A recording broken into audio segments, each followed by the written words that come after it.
Hey everyone, and welcome back to the Astral Tourist Podcast. I am finally completely moved as of Friday night. Wow, what a project. I ended up in the ER once because something bit me. We think a spider. My doctor thinks a spider. And then I got another sting from a wasp, which did not put me in the emergency room, but I wasn't sure there for a few minutes. I've never been stung by a wasp before, so I just kind of had to wait it out. So yeah, moving is not fun.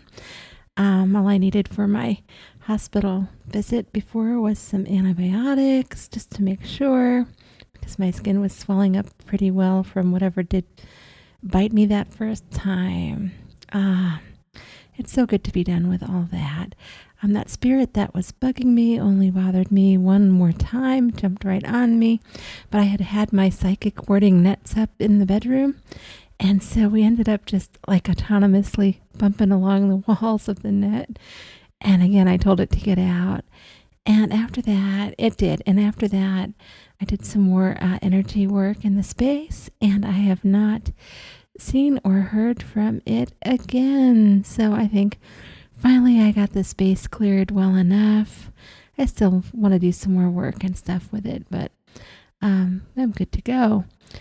So this astral projection is actually from September 4th, before I was all the way finished with moving everything. So I'm calling it Central Grounds and Journey Across the Midwest. I began when I was aware at a place called Central Grounds located in San Francisco.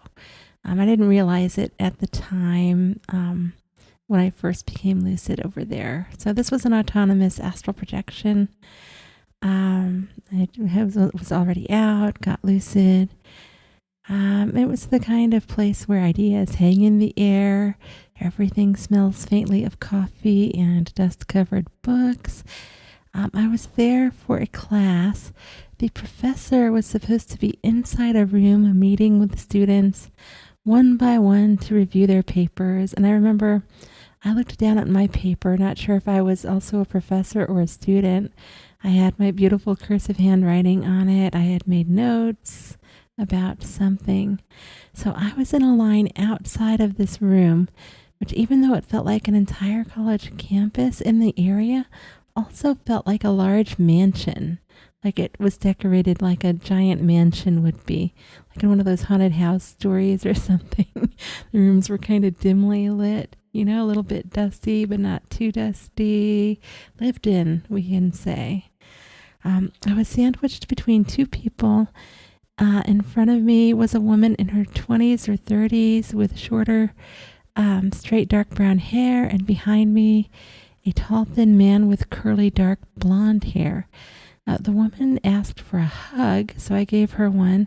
I think she was afraid she was going to wake up or something before she was seen and just needed a little bit of an energy boost there. So I just, gave her a grounding, nice little hug.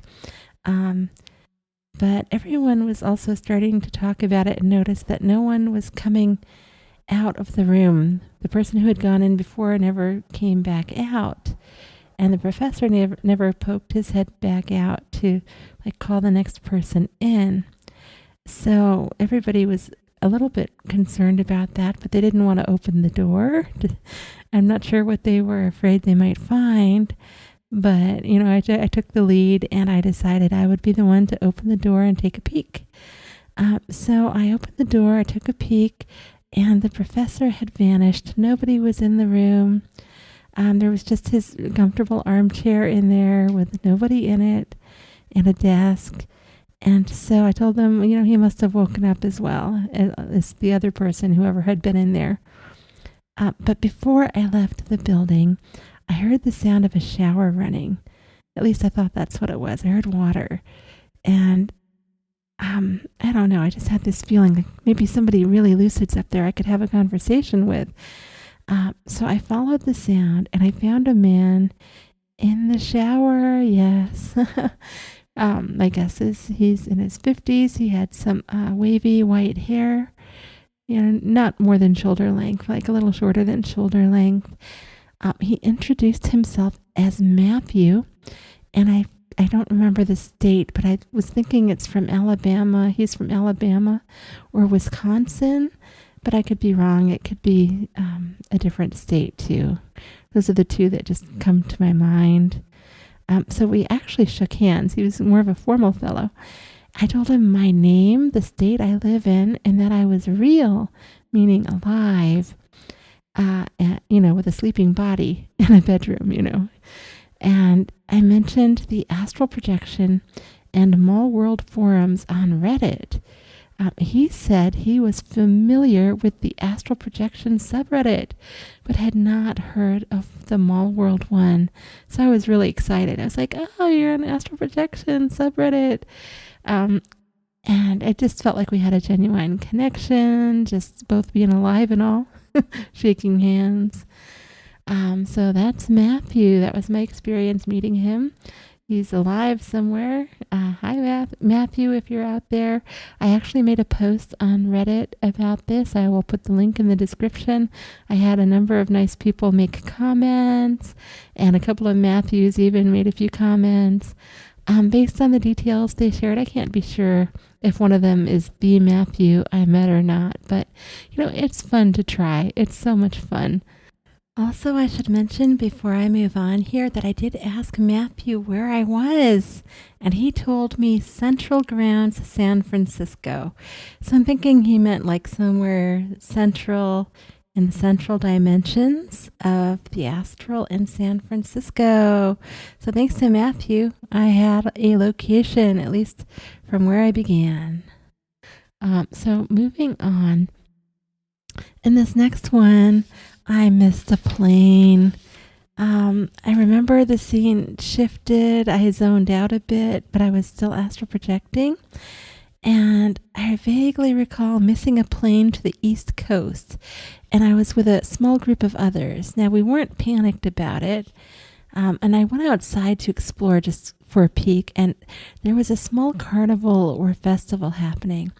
One of the people who had missed the flight that was out there looking around with me suggested that we turn this into a kind of a game, a challenge to get back across the country without, flying too high. We just weren't eager to wake up yet, and I was willing to let my body snooze through the night if I could. Remember, I'm all sore and everything from moving, especially that day, or evening, I should say. And so we began this travel game that I'm just calling Journey Across the Midwest. And we set a few simple rules, the three of us. No flying high unless it was an emergency. Always stay in visual contact with each other. And optional exploration of abandoned houses. This, the man, I don't know his name, in his 20s, I guess, he's the one that brought that up. And I was like, well, we have to be careful that nobody's living in them. But he's like, just the really rundown ones. He really wanted to explore houses. So I was like, okay, as long as we're sure they're pretty rundown and decrepit and everything and abandoned and we don't sense any life in them, okay. It was playful but purposeful, like kids inventing a treasure hunt in a dream. But it wasn't a dream. This was astral projection. So at one point, we zipped along in the air past a lake party. There were hundreds of people lined up in the water for some kind of an organized event or ritual. I don't know, because we were flying kind of higher above them, not like super high, because one of the rules is not too high. But as we were flying along, I used my 360 to look back because it was quite a large lake. And the crowd had dispersed into what looked like a whole different kind of a game. They were all spread out instead of being in a line. And I was kind of wondering maybe we should check that out, see what that is. But the others wanted to keep moving forward, and I decided that we should as well too, because after all, the game is to get to the East Coast together and see if we can stay together the whole time and all of that. So we did come across a few abandoned homes and explored those. In one, we found random old clothing, hats, bathrobes, swimming shorts. like leftover echoes of someone else's life, only they weren't really that worn down or anything. They looked almost new, some of these clothes. And we also met a woman who called herself Circle that joined us. She appeared to be in her 20s with blonde ponytails, dark blonde, and she had the cutest little freckles. And she was really curious to come along with us. So we told her about the game. I think the others told her more than I did. But she was less experienced in navigating the astral terrain, so she was slowing us down some, but that's okay because going slower, I think, actually helped me to remember more of the experience. So we reached a stretch of mushy land near this wonderful iridescent water. It's the kind of terrain that if you go down too close to it in the astral, it can pull you into the ground with like this sucking motion if you're not careful. And so the man that was in the group and the other lady and I instinctively took the higher ground. There was a place with a hill where you could kind of go around that area. But this lady calling herself Circle didn't know about the danger. So we had to gesture and call out to her telepathically, warning her not to get pulled down too low and tread through it. So we ended up needing to kind of guide her as a team through this area of crystalline emerald green water that was there mixed in with the muck, and we had to like try to show her where the best places were. And you know, we were all on the lookout for astral wildlife and stuff like that, and we were showing her where we knew it was clear. And when she made it that far over, a couple of us were able to pull her up to the higher ground. Again, the water was so breathtakingly clear, green, sparkling with an almost unnatural beauty. I mean, the colors in the astral can get so wild. It's just fun to admire them sometimes. So, you know, I don't know of anywhere in the Midwest that actually looks like that. But, you know, again, astral realm things can vary. Circle explained that she had tried to cut across to save time, to keep up with us. But we all again told her it's not worth risking it to go down too low in murky terrain like that. And she was just nodding like, okay. So later on, we entered a house. One of them woke up and we were missing one. So now we're back down to 3 again. Only to find an older woman inside. So I felt bad about that, just going into someone's home like that. But none of us had picked up on life in there and stuff. So, but she wasn't upset. And she looked like she was maybe in her 80s or 90s. I couldn't tell. And she was like sitting at this kitchen table. And she actually seemed pleased to have the company. And we all apologized. And I just remember that she welcomed us warmly. She even said, I think I have some cookies around here somewhere. And she produced some chocolate chip cookies. They look like those little Toll House ones. Toll House chocolate chip cookies. Yeah. I couldn't taste them because I can't always taste in the astral very well. But anyway, she was really nice and kind to us. So while we were eating cookies, the others started to disappear. I assume waking up one by one.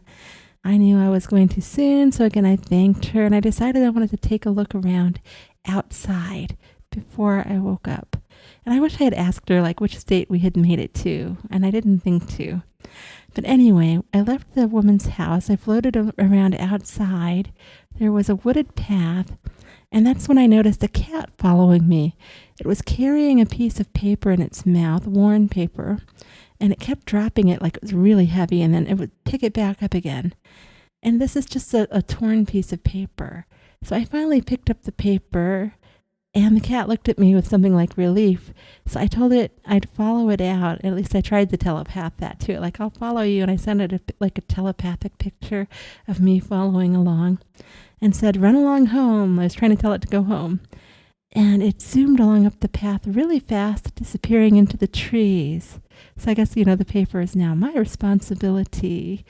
It was torn, fragile, out of date, like a page ripped from a forgotten magazine or something like that, maybe an old newspaper ad.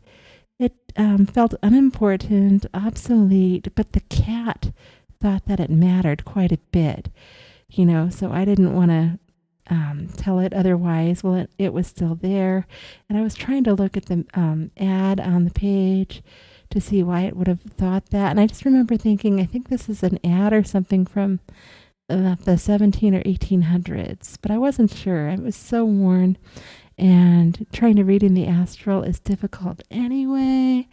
And then I woke up. So that's as far as I got with that. Thanks so much for tuning in. I am back. I have 2 more episodes to record and share. So hopefully I can get those done this week for everyone. I had some wild times on the full moon energy, and I made it to Saturn. So look forward to those episodes, and happy astral travel.